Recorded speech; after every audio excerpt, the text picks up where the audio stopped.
একদিন একটি সাপ জঙ্গলের ভেতর দিয়ে যেতে যেতে দেখলো একটা জোনাকি পোকা। তো জোনাকি পোকাটাকে দেখে সে দ্রুত গতিতে তার পেছনে ধাওয়া করলো। জোনাকি পোকাটাও দেখে সেও দ্রুত গতিতে ছুটতে লাগলো। হঠাৎ করে জোনাকি পোকাটার মনে হলো, সে তখন থমকে গেল।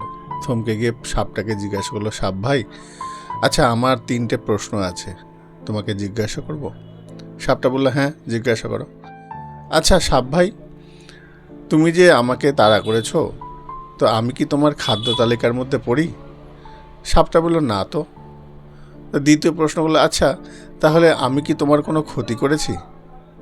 সাপটা আবার মাথা নেড়ে বলল, না, তুমি আমার কোনো ক্ষতি করনি।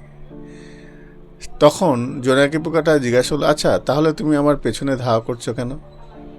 তখন সাপটা বলল, দেখ, তোর শরীরে যে জ্যোতিটা বেরোচ্ছে, যে তুই যে জল জল করছিস, এটা আমার সহ্য হচ্ছে না। তোর সঙ্গে আমার কোনো শত্রুতা নেই, তুই আমার খাদ্য তালিকার মধ্যেও পড়িস না, কিন্তু তোর শরীরে ওই যে জল জল করছে, ওটা আমি কোনো মতেই সহ্য করতে পারছি না।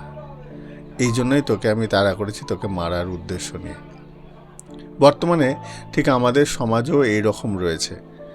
আমরা আমাদের সমাজের মধ্যে, আমাদের মানুষের মধ্যে এমন কিছু মানুষ আছে যারা অন্যের কিছু কর্ম, কিছু ভালো কর্ম, সৎক্রিয়া বা উন্নতি, এগুলো সহ্য করতে পারে না।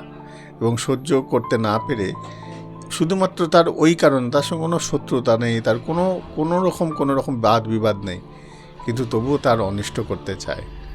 এটা এই সমাজের এখন বর্তমান নিয়ম। তো আপনি আপনার কর্ম করতে থাকুন, আপনার নিজ কর্ম করতে থাকুন। যারা অনিষ্ট করার করবে, কিন্তু আপনি আপনার পথ থেকে সরে দাঁড়াবেন না। জয় নিতাই, জয় গুরু।